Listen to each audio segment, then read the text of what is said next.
Hai, sesemanhal. Selamat pagi. Nah, kembali kita bertemu di video pembelajaran kita hari ini di hari Selasa tanggal 25 Agustus tahun 2020. Oke, jangan lupa ya, sediakan buku pena 6A dan buku tulisnya untuk menulis latihan yang akan kita bahas di dalam video ini. Oke, jumpa lemah. Hala, oke. Nah, di video ini kita akan bahas tentang pembelajaran tema 3 ya, judulnya Tokoh dan Penemuan. Nah, kita masuk di subtema 1 berjudul Penemuan yang Mengubah Dunia. Berarti kita masuk ke pembelajaran 1 dan 2. Sudah siap ya? Oke, kita mulai dengan mengetahui tujuan pembelajarannya terlebih dahulu. Untuk bahasa Indonesia kita akan menyebutkan informasi penting dari teks eksplanasi yang dibaca. Untuk IPA kita akan mengidentifikasi rangkaian listrik sederhana. Selanjutnya untuk IPS kita akan menjelaskan perubahan sosial budaya karena kehadiran penemu baru. Selanjutnya untuk PPKN kita akan menuliskan hak anak di rumah, sekolah, dan di masyarakat. Selanjutnya yang terakhir SBDP kita akan menjelaskan interval nada pada sebuah lagu. Halo? Oke, kita mulai pembelajaran pertama di muatan bahasa Indonesia kali 3.2 dan 4.2. Kalian bisa buka bukunya di halaman 147. Nah, berjudul tentang mengidentifikasi informasi penting dari teks eksplanasi. Nah, teks eksplanasi itu merupakan teks yang berisi informasi penting tentang hal atau fenomena yang terjadi di masyarakat. Nah, contohnya itu adalah teks budaya, gejala alam, dan proses terjadinya sesuatu. Nah, di sini ada ayo berlatih di halaman 147 sampai 148. Bacalah teks berikut dengan cermat. Marconi sang penemu radio. Guglielmo Marconi lahir di Bologna 25 April 1874. Marconi adalah seorang insinyur listrik Italia dan peraih Nobel. Marconi terkenal setelah mengembangkan sistem telegrafi tanpa kabel yang dikenal sebagai radio. Ia menerima Nobel bersama Karl Braun pada tahun 1909. Saat berusia 20 tahun, Marconi terinspirasi oleh penemu-penemu Heinrich Hertz mengenai gelombang elektromagnetik. Gelombang ini tak tampak oleh mata, hanya bergerak lewat udara dengan kecepatan suara. Marconi berpendapat bahwa gelombang tersebut dapat dimanfaatkan untuk mengirim tanda-tanda melintasi jarak jauh tanpa menggunakan kawat atau kabel. Komunikasi tersebut dapat berkembang melebihi telegram. Penemuannya berhasil setelah radio itu mengirim informasi mengenai rusaknya kapal SS Republik dan tenggelam ke dasar laut. Berkat berita dari radio tersebut, sebagian penumpang dapat diselamatkan. Pada tahun berikutnya berhasil mengirim berita melalui radio dari Irlandia ke Argentina yang berjarak lebih dari 6.000 mil atau sekitar 9.656 km. Penemuan Marconi ini dapat kita rasakan manfaatnya sampai sekarang. Radio yang ada sekarang ditemukan oleh seorang yang tidak kenal menyerah. Perjuangannya yang melelahkan akan membuahkan hasil yang akan selalu diingat orang. Manfaat yang didapatkan dari radio dalam kehidupan sehari-hari antara lain mengirim berita, hiburan, keperluan militer, penyelidikan ilmiah, dan tugas-tugas kepolisian. Oke, pertanyaannya adalah, apa topik yang dibahas pada teks di atas? Ya, berjudul tentang Guglielmo Marconi sang penemu radio. Tuliskan kesimpulan. dari teks di atas dalam bentuk peta pikiran berikut. Nah, di situ ada 4 kolom peta pikirannya, lalu buat seperti itu ya. Nah, kalian boleh ikutin seperti itu juga atau mau buat kreasi kalian juga boleh. Nah, kita buat judulnya terlebih dahulu tentang Marconi, sang penemu radio. Selanjutnya, di situ ada kolom kelahiran Marconi. Berarti, kelahiran Marconi itu di Bongolna, tanggal 25 April 1874. Nah, tentang penemuan Marconi itu adalah ya, sistem telegrafi tanpa kabel yang dikenal sebagai radio. Selanjutnya ada pengaruh penemuan Marconi. Ya, pengiriman berita ya, berpengaruh terhadap pengiriman berita, hiburan, keperluan militer, penyelidikan ilmiah, dan tugas-tugas kepolisian. Oke, paham ya? Oke, kita lanjut ke muatan IPA KD 3.4 dan 4.4 di halaman 148. Kita akan belajar tentang rangkaian listrik. Rangkaian listrik tersusun dari komponen-komponen, yaitu sumber listrik, konduktor listrik, dan alat listrik. Nah, dalam rangkaian listrik sederhana, sumber listrik misalnya itu adalah baterai. Komponen konduktornya itu misalnya kabel listrik, dan saklarnya itu adalah alat yang dapat menyambung dan memutuskan arus listrik dalam rangkaian listrik. Nah, rangkaian listrik dibedakan menjadi 2, yaitu rangkaian terbuka dan rangkaian tertutup. Nah, rangkaian terbuka itu maksudnya adalah saklarnya. Saklarnya tidak terhubung sehingga arus listrik tidak mengalir. Nah, kalau rangkaian listrik tertutup, saklarnya itu terhubung sehingga arus listriknya mengalir. Nah, kalau arus listriknya mengalir berarti lampunya akan menyala. Oke? Paham ya? Oke, di sini ada rangkaian tertutup. Rangkaian tertutup itu dibedakan menjadi 2 lagi, yaitu rangkaian seri dan rangkaian paralel. Nah, kalau rangkaian seri itu adalah rangkaian yang disusun secara seri dan tidak bercabang aliran listriknya. Jadi dia nggak punya cabang. Nah, kalau yang paralel, rangkaian yang disusun secara bercabang aliran listriknya. Nah, jadi dia punya cabang ya. Kawatnya itu punya cabangnya. Oke, kita masuk di rangkaian seri. Nah, seperti gambar yang ada pada kalian bisa lihat di sebelah kanan. Itu adalah rangkaian seri. Nah, ciri-ciri rangkaian seri itu adalah rangkaian listrik dipasang secara berurutan yang disebut dengan seri dan tidak bercabang. Nah, jika salah satu lampunya padam, maka lampu yang lain juga ikut padam karena aliran listriknya terputus. Jadi kalau satu mati, yang lain juga mati. Itu ya. Nah, oke. Di sini ada ayo berlatih di halaman 150. Kalian bisa tulis jawabannya di buku tulis ya. Kalau kalian punya pendapat sendiri, boleh. Nah, tuliskan soal-soal berikut. Yang pertama, nomor 1 adalah apa saja komponen-komponen yang menyusun sebuah rangkaian listrik? Yang ada 3 tadi ya. Rangkaian listrik tersusun dari komponen-komponen yaitu sumber listrik, konduktor listrik, dan alat listrik. Oke, apa perbedaan antara rangkaian terbuka dan tertutup? Nah, pada rangkaian terbuka salah satu komponen rangkaiannya tidak terhubung. Sedangkan pada rangkaian tertutup itu semua komponennya terhubung. Oke, untuk nomor 3. Bagaimana ciri-ciri rangkaian seri? Ciri-cirinya, rangkaian listrik dipasang secara berurutan atau seri dan tidak bercabang.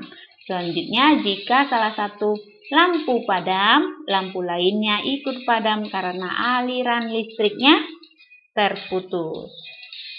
Oke, selanjutnya nomor 4, perhatikan gambar berikut. Nah, di situ ada gambar 3 lampu ya. Tunjukkan dengan garis dan beri nama komponen-komponen dalam rangkaian listrik tersebut. Nah, di situ ada lampu, lalu kabelnya sebagai konduktor listrik, lalu di situ ada baterainya sebagai sumber listrik, selanjutnya ada saklar sebagai alat listriknya. Paham ya?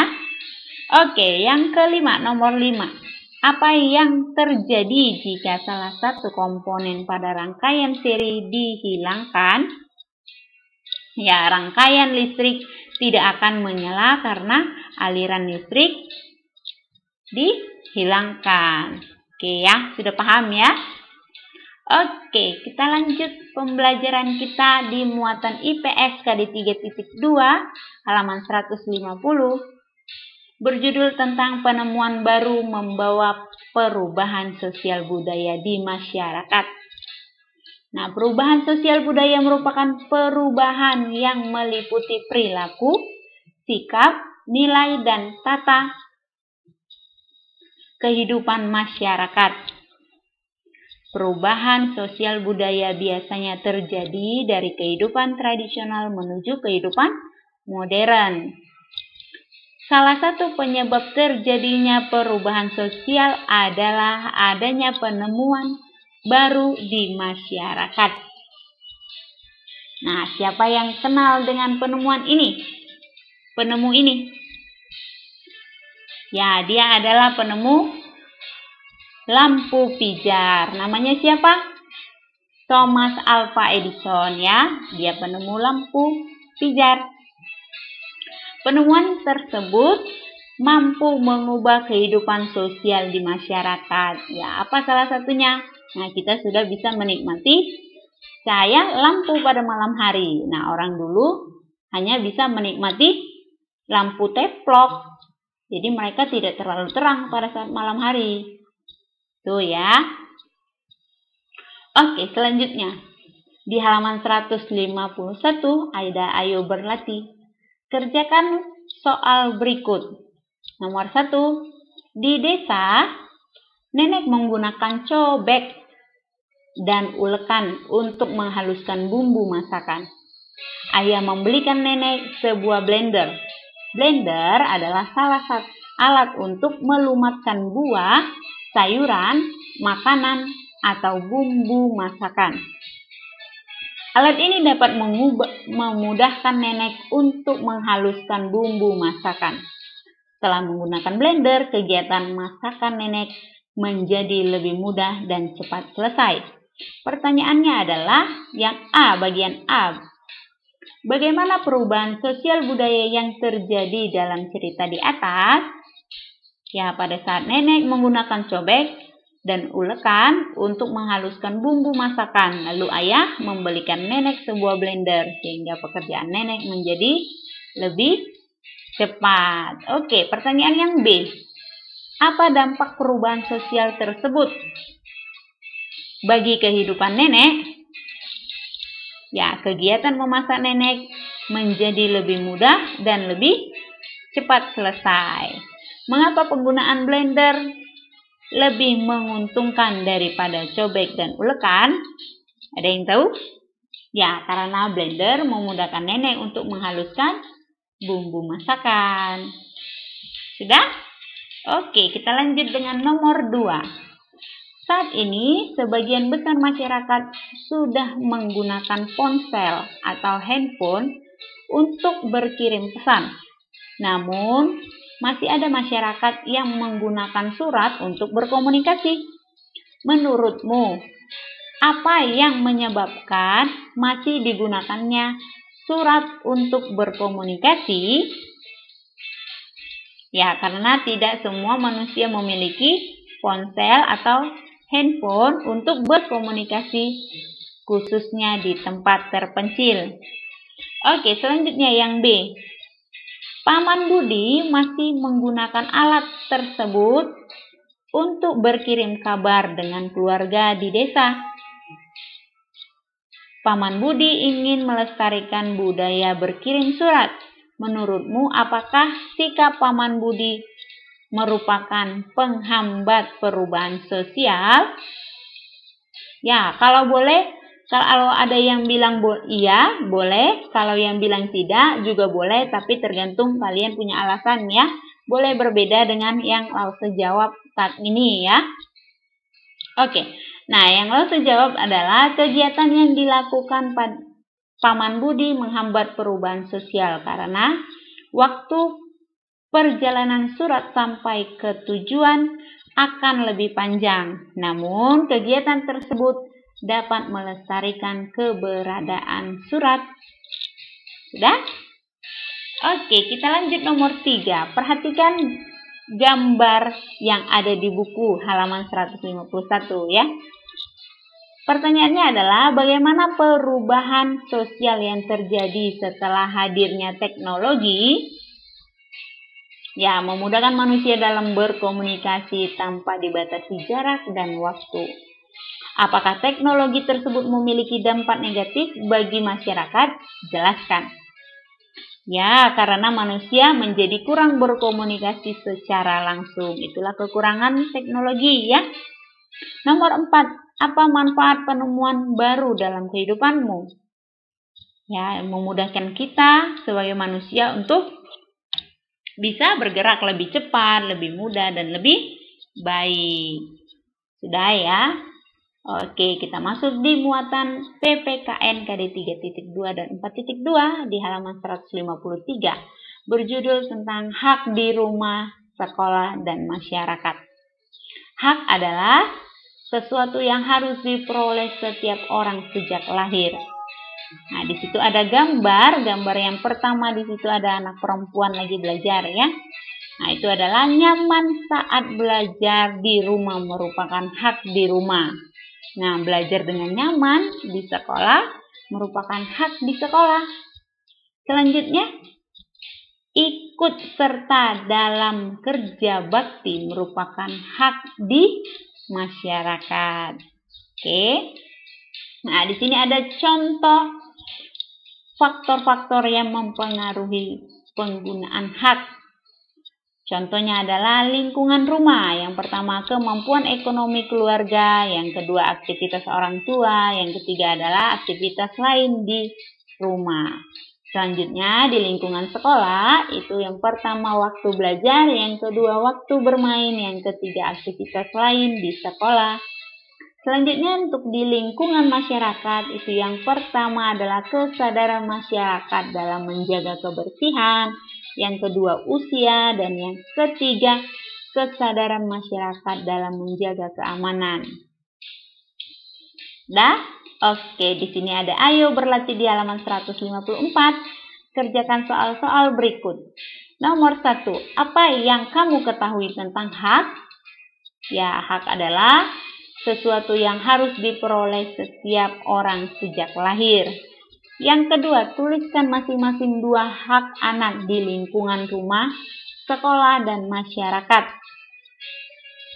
Hak di rumah, yaitu memperoleh makan makanan yang bergizi dan memperoleh kasih sayang. Kalau hak di sekolah, memperoleh pengajaran dari guru dan bermain saat jam istirahat. Kalau hak di masyarakat, itu bermain di lingkungan yang bersih dan ikut serta dalam kerja bakti. Untuk yang ketiga, apakah penggunaan hak-hak berikut sudah benar? Yang A itu adalah Edo berhak menonton bola kesukaannya sampai larut malam. Boleh tidak sampai larut malam? Ya, tidak boleh ya, berarti tidak benar. Selanjutnya yang B, Dani berhak bersekolah dengan mengendarai sepeda melalui jalan raya yang ramai kendaraan. Boleh tidak? Yang ramai kendaraan? Ya, tidak boleh ya, nanti bisa terjadi kecelakaan. Oke, Adi berhak membantu warga yang sedang bergotong royong membersihkan taman bermain. Nah, ini sudah pasti boleh, berarti benar ya. Oke, nah selanjutnya kita lanjut dengan muatan SBDP KD 3.2 dan 4.2 di halaman 154 berjudul tentang interval nada. Jarak antara suatu nada dengan nada lainnya disebut interval nada. Nada dalam seni musik dapat ditulis dalam notasi angka. Notasi angka adalah sistem penulisan lagu yang menggunakan simbol angka-angka. Nah, di sini ada angka-angka yang digunakan dalam notasi angka. Nah, kalau 1 itu disebut dengan do, 2 itu re, 3 itu mi, 4 itu fa, 5 itu sol, 6 itu la, 7 itu si, dan 1 titik atas itu adalah do nada tinggi, ya. Selanjutnya di sini ada jarak antar nada. Di atas adalah sebagai berikut. Nah, dia punya jarak, kita pakai jarak di sini jarak mayor, ya. Jarak do ke re itu 1, re ke mi itu 1, mi ke fa itu setengah, fa ke sol itu 1, sol ke la 1, la ke si itu 1, si ke do itu setengah. Paham? Oke, nah selanjutnya di sini ada ayo berlatih di halaman 155. Kerjakanlah soal-soal berikut.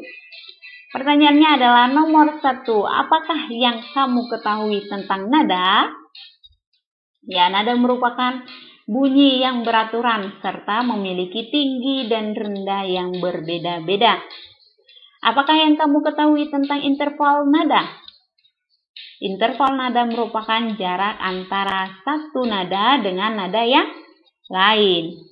Oke, yang ketiga, perhatikan teks dan notasi lagu Apuse berikut. Nah, di situ ada notasi lagu Apuse, ya. Coba tentukan nada-nada yang berjarak setengah, 1, 1,5, dan 2 pada teks lagu di atas. Nah, kalau teksnya tidak kelihatan, kalian bisa buka buku kalian, ya, di halaman 155. Di situ ada teks tentang Apuse, ya. Ada notasinya di situ. Oke, kita jawab. Nah, yang berjarak setengah adalah 3 nada tinggi, mi, ya. 3 nada tinggi dan 4 nada tinggi. Selanjutnya ada 2 nada tinggi, lalu 3 nada tinggi. Selanjutnya 4 nada tinggi, 5 nada tinggi. Nah, untuk berjarak 1,5 itu tidak ada, ya. Tidak ada pada lagu Apuse. Selanjutnya yang berjarak 2 adalah 1 nada tinggi sampai 3 nada tingginya. Selanjutnya 5 sampai 7, ya. Ada dapat? Kalian bisa lingkari kalau dapat, ya. Oke, pembelajaran kita selesai. Semoga kalian bisa dapat mengikuti pembelajarannya, ya.